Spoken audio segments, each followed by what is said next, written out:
Cut is the branch that might have grown full straight. It's time, isn't it? Black stars rise.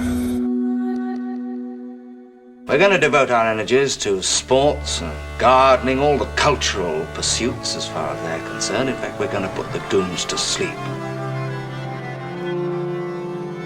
Meanwhile, we dig.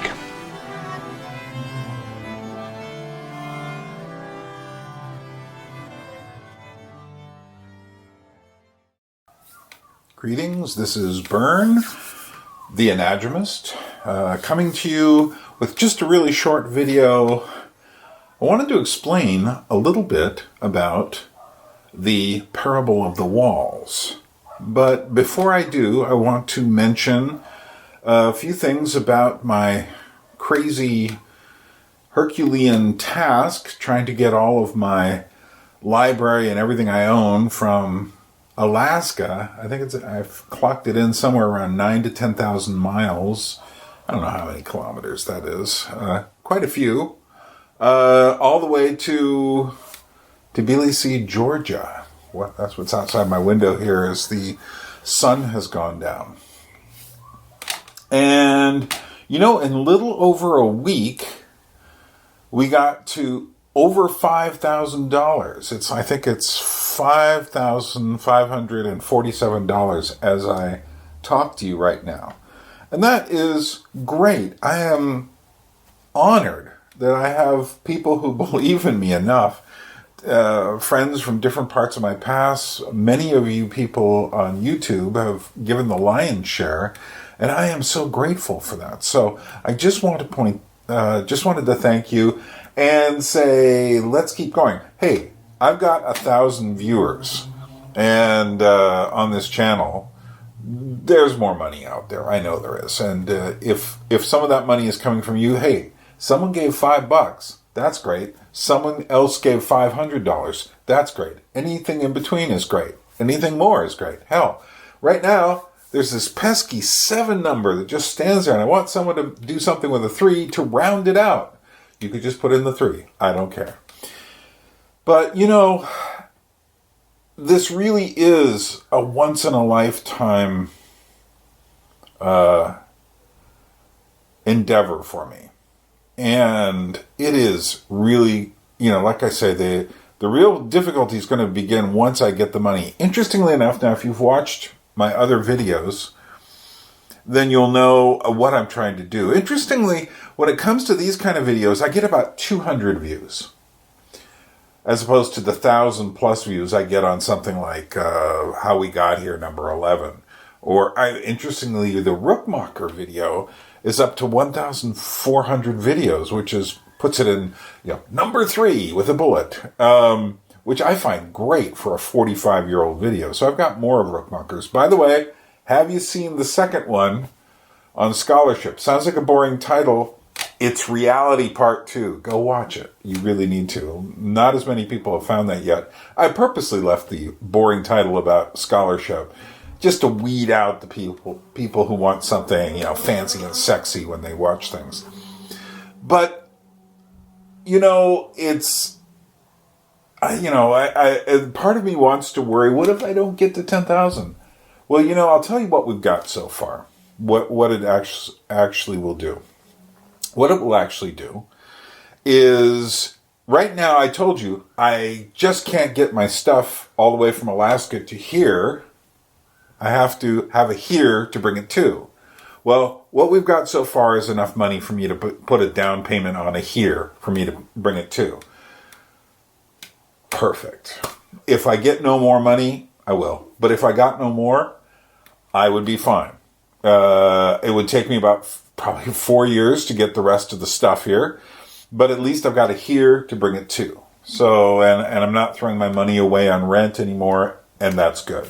So, first part of the task done. But we're already working now on the second part, which is getting all the stuff here, and that's the harder part in terms of the physical labor involved in doing this is going to be crazy. Oh, by the way, one of the things I'm going to do is I'm going to pass through the West Coast on the way back, And I was thinking I was going to drop in on Paul Vanderklay, and maybe when I'm there in Sacramento, if anyone wants to, if there's any interest in meeting together with some people who feel like it, let me know and we'll work it out. I am unfortunately not going to go to the East Coast, at least not right away, but I would like to meet some of the people on the West Coast, and there's a possibility I might stop near Portland, although, it's like, here's the guy who did that video on digging up propaganda, let's get him. Yeah, who cares? But I'm sure I'm not well known among them, thank God. So, anyway, so what in the world was that parable about? Well, obviously I'm not going to sit and explain it to you. It's, what's happened. For one thing, I invented that parable years ago.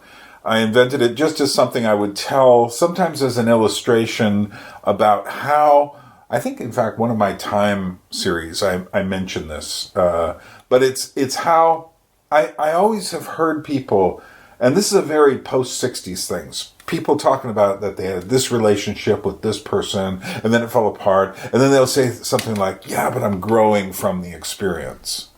To which I just wanted to slap them and say, like, no, you're losing from the experience, because every time you go through a relationship, it makes it that much harder to have faith in someone next time, and that much harder to commit yourself in time. And in fact, the more you go towards this ideal of finding yourself, following your dream, just becoming the person you're supposed to be, not that you shouldn't be a person that you're supposed to be. I think Jordan Peterson's emphasis is correct, because he hooks it up with responsibility, which would be like commitment. But the idea of the most important thing, I hear these people saying, the person at the end you really have to trust is yourself. The person you really have to believe is yourself. John Lennon, the song God, I don't believe in, he says, I don't believe in Beatles, don't believe in Bob Dylan, don't believe in anything. I just believe in me. And then he says, Yoko and me, to which I'm laughing, going like, yeah, do you know how problematic that relationship was? Do you know how problematic John Lennon's relationship was with himself? Do you know he was not a good person? Oh, yeah. So, well, imagine this. Imagine you spend your whole life trying to fulfill your dreams. And you know what? I've watched older folks as they get near the end. So much is burned away. And if you want something real in life, you have to commit yourself to doing real things for other people. You cannot live alone. As John Donne, the great poet, said, no man is an island. So that's all I'm going to explain about that. There's actually another parable I came up with around the same time about being trapped in a wall, a room that's nothing but walls, and you can't feel your way out. And, looking up and seeing this hole way up and trying to get to it. But I'll save that one. This story I had written, I hadn't ever written until a few days ago. I just said, let's write this down and put it down. For some reason, it just seemed like the moment to do it. So actually, that was pretty hot off the grill. And some people may be surprised, well, what's this whole fiction thing, Byrne? Are you writing fiction now? No, the answer to that question is I've been writing fiction for years. I have a full-length novel called The 5 Masters of Reality, which, as I've told everyone who has read it, watch out, this thing, it kind of has claws. It hurts. It's sharp. And I wrote it around the year 2000, finished it up, a second draft of it in about 2005 or so. And I'm thinking of what to do with it, because here's the thing. I write without any thought about the market, because I don't care about the market. I care about the meaning of what I'm writing. And believe me, The 5 Masters of Reality is kind of like a scythe. It just comes through everything and just knocks it down. I mean, if you thought, the parable of the walls was a little intense, you have not read anything yet. But I've got lots of other ideas for stories. I've got another novel called The Longhouse that I've written a 400-page rough draft for, and I think it's far better. I like The 5 Masters of Reality, but I think The Longhouse is just great. Unfortunately, most of that, except for a few chapters, is back in Alaska, because I wrote it with my hands on paper, so I wouldn't be distracted by the stuff, the tech. So yeah, no, it's not like I just started doing fiction. Well, anyway, we're going to leave it there. Oh, by the way, if you're new to this channel and somehow you're watching this short video talking about all this stuff, hey, you should subscribe. You should hit like. Some people hit the bell thing, which evidently lets people know something's coming. I do it with only about 2 of my accounts that I subscribe to. But, you know, I appreciate the fact that you are spending time with this channel, and I cannot begin to tell you how much I appreciate all the support you have given me. But we're not done. Try it again. But we're not done. Coming up, we've got to get to 10,000. If I want to get my library here, otherwise it's going to stay in Alaska for another 4 years minimum for me to save up enough money to get here. Well, thanks for hanging out with me, and I'll be seeing you very soon. What about how we got here, number 12?